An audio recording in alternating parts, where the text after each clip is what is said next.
अस्सलाम वालेकुम दोस्तों आज की इस वीडियो में हम आप लोगों को एक ऐसा अमल बताएंगे। अगर आपकी शादी के लिए मुनासिब रिश्ते नहीं आते हैं और अगर आप इस अमल को करेंगे तो इंशाअल्लाह अल्लाह ने चाहा तो बहुत जल्द आपके लिए मुनासिब रिश्ता आएगा। दोस्तों, हमारे बहुत सारे मुस्लिम नौजवान लड़के लड़कियां इस मामले में परेशान रहते हैं कि उनके लिए रिश्ते नहीं आते। आजकल अक्सर देखा जाता है कि बहुत सारी लड़कियों के गरीबी की वजह से या कई मामलात की वजह से रिश्ते नहीं आते। ऐसे ही बहुत सारे नौजवान होते हैं जिनके बहुत सारे मामलात की वजह से रिश्ते नहीं आते, और बहुत सारे तो हमसे ऐसी भी शिकायतें करते हैं, बताते हैं, बहुत सारे लोगों के मैसेज आते हैं कि भाई उनके तो मामलात ऐसे हो जाते हैं कि रिश्ते आते हैं, यहाँ तक कि बात फाइनल भी हो जाती है, सब कुछ हो जाता है, फिर ऐन शादी से कुछ वक्त पहले मना कर दिया जाता, मना हो जाता है। आखिर कई मरतबा लोगों के साथ ऐसा हो चुका है। तो बहुत सारे भाइयों की ये शिकायत रहती है कि हाफिज़ साहब आप कुछ ऐसा अमल बताएं जिससे हमारे लिए बेहतर रिश्ता आए और जल्द से जल्द हमारी शादी हो जाए।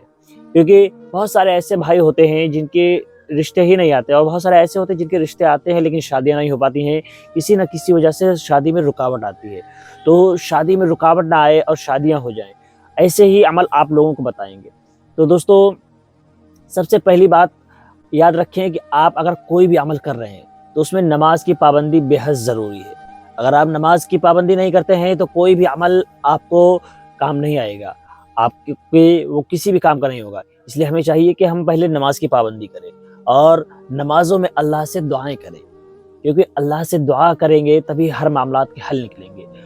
दोस्तों, अगर आप नमाज की पाबंदी करते हैं तो उस आपके लिए आज एक बहुत ही ख़ास और बहुत ही मोतबर अमल लेकर हाजिर हुए हैं।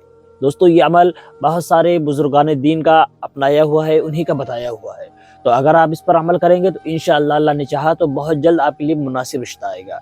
अमल क्या है इस वीडियो में देखें आप। दोस्तों, सबसे पहले आपने दुरूद शरीफ पढ़नी है। 11 मरतबा आपने कोई भी दुरूद शरीफ पढ़ सकते हैं। वैसे बेहतर यह है कि सबसे बेहतर यह है कि आप दुरूद इब्राहिमी पढ़ें। दुरूद इब्राहिमी यह है, अल्लाहुम्मा सल्ली अला मुहम्मदिन व अला आलि मुहम्मद कमा सल्लैता अला इब्राहीम व अला आलि इब्राहीम इन्नका हमीदुम मजीद।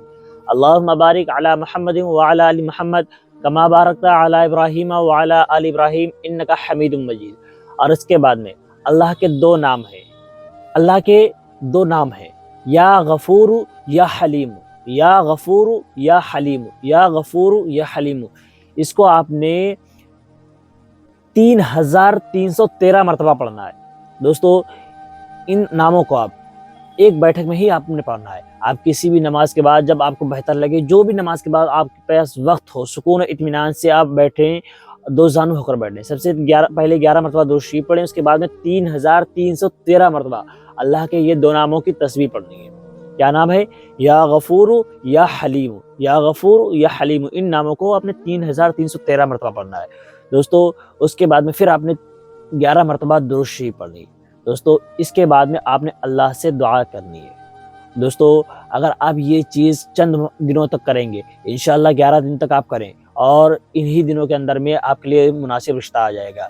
अगर 11 दिन में नहीं आता है तो इस अमल को आप 21 दिन में कर लें। 21 दिन के अंदर अंदर इंशाअल्लाह अल्लाह ने चाहा तो बहुत जल्द आपके लिए मुनासिब रिश्ता आएगा। ऐसा रिश्ता आएगा जो आपके लिए दीन और दुनिया दोनों जहान में बेहतरी होगी। उसमें आपके लिए बेहतरी होगी, आपके औलाद के लिए, आपके आल के लिए बेहतरी का सबब बनेगी इंशाअल्लाह। तो दोस्तों, हमें चाहिए कि हम ज़्यादा से ज़्यादा नेक अमल करें, क्योंकि जाहिर सी बात है कभी कभी ऐसी मुश्किलें इसलिए भी आ जाती हैं, मुश्किलें जो शादियों में रुकावटें आती हैं, कभी कभी हमें चाहिए कि हम सदका करते रहें। जब हम सदका करेंगे तो बहुत सारी बलाएं, मुश्किलें हमसे टाल दी जाती हैं। कई बार हमारे रास्ते में बहुत सारी मुश्किलें होती हैं, तो हमें चाहिए कि हम सदका करें। बहुत सारे भाइयों को जो शिकायतें रहती हैं कि उनके रिश्ते लगते ही टूट जाते हैं, शादियों से पहले ही उनका इनकार हो जाती है, तो बेहतर यह है कि वो सदका करें। तो इंशाअल्लाह अल्लाह ने चाहा तो उनके रिश्ता नहीं टूटेगा। इस बार बेहतर से बेहतर रिश्ता आएगा और बेहतरीन आपका जोड़ा बनेगा इंशाअल्लाह। दोस्तों, ऐसी ही वीडियोस देखने के लिए आप हमें सपोर्ट करें और हमारा साथ दें। दोस्तों, इसी के साथ हम आप लोगों से विदा लेते हैं। फिर इंशाअल्लाह मुलाकात होगी अगले वीडियो में। अस्सलामु अलैकुम।